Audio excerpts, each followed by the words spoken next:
Halo teman-teman, selamat datang di my YouTube channel. Di YouTube ini saya ingin membahas tentang hobi ya. Jadi kan hobi orang itu bermacam-macam teman-teman. Tapi kebetulan hari ini saya mau membahas tentang hobi yang baru-baru ini itu lagi marak-maraknya ya, yaitu cupang. Nah, nantinya kita akan coba membahas satu persatu tentang banyak berbagai macam hobi. Tapi ya kita coba dulu ya gimana caranya mempersiapkan tempat atau wadah untuk buraya cupang. Nah, tempat untuk wadah buraya cupang ini sangat penting teman-teman. Soalnya kalau misalkan terjadi kesalahan atau apa, kemungkinan buraya itu banyak yang meninggal atau dimakan oleh pejantannya atau bahkan tidak bisa untuk menjadi dewasa teman-teman. Nah, jadi kita akan coba bahas gimana caranya mempersiapkan tempat atau wadah untuk buraya. Ya teman-teman, jangan lupa kalau misalkan teman-teman tidak keberatan, tolong like dan subscribe channel ini supaya bisa membantu saya untuk membangun channel ini lebih banyak lagi dan membahas hobi yang lebih banyak lagi. Oke teman-teman, langsung aja yuk. Nah, di sini saya sudah siapkan wadahnya. Kebetulan saya memakai wadah styrofoam ya teman-teman ya. Tapi kalau misalkan teman-teman nggak punya styrofoam, bisa juga pakai wadah yang macam-macam sih. Banyak wadahnya. Nah, yang pertama kali itu kita siapkan wadah styrofoamnya dulu. Lalu ini saya sudah isi air. Airnya kurang lebih 5-10 cm ya teman-teman ya, dikira-kira aja nggak apa-apa. Tapi air ini pertama-tama itu harus diisi dengan garam teman-teman. Kebetulan di sini saya sudah persiapkan garam ikannya. Tunggu teman-teman ya.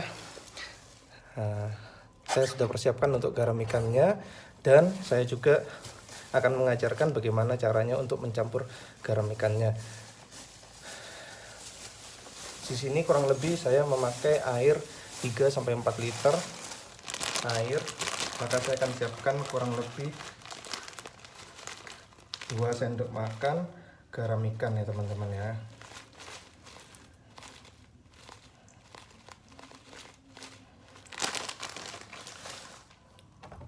Ya, kurang lebih 2 sendok makan garam ikan ini akan kita campurkan dulu untuk dilarutkan. Dilarutkan dulu ya teman-teman ya. Kita larutkan dulu, dikocok-kocok aja dulu sampai dia larut.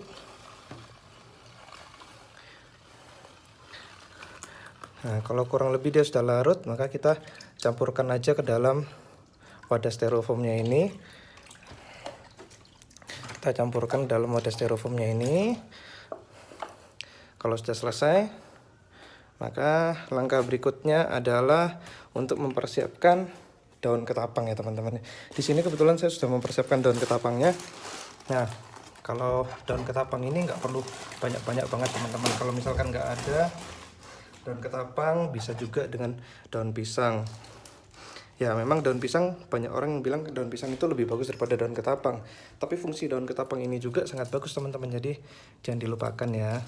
Ini kita hancurkan dulu, baru taruh aja gitu. Kita remas-remas teman-teman ya. Kalau sudah kecil-kecil begitu, bisa kita sebar daun ketapangnya.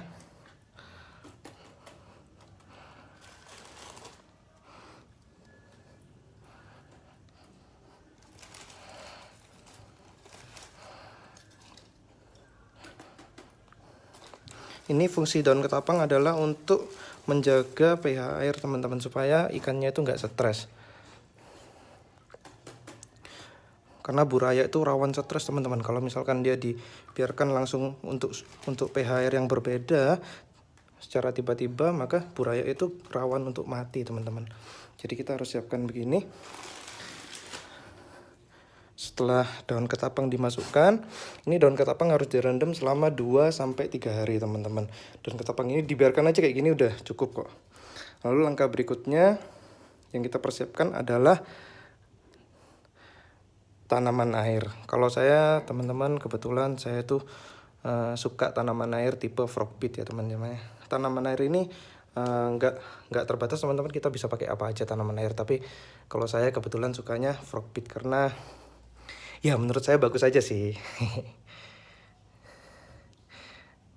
Tanaman frogbitnya itu menurut saya sih bagus.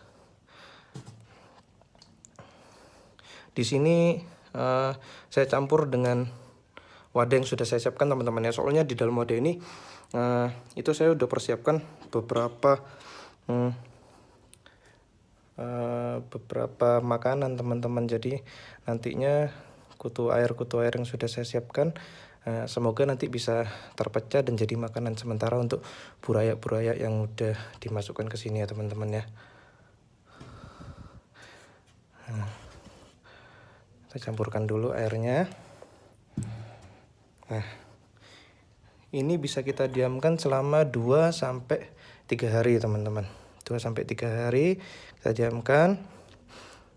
Nah, ini udah siap teman-teman buat wadah burayaknya nanti. Nah, sengaja saya siapkan di sini teman-teman supaya nanti kalau misalkan burayaknya itu kita pindah ke sini, maka kita bisa mendapatkan cukup sinar matahari juga. Tapi nggak terlalu lama teman-teman. Jadi usahakan jangan kepanasan juga, nanti burayaknya mati gitu. Jadi kita siapkan gini karena ini dapat matahari pagi sekitar 1-2 jam sih. Tapi nanti jangan terlalu lama teman-teman, sekitar 15 menit 1 jam lah paling lama, itu kita udah tutup lagi. Nah begitu teman-teman, sekian untuk video kali ini dulu.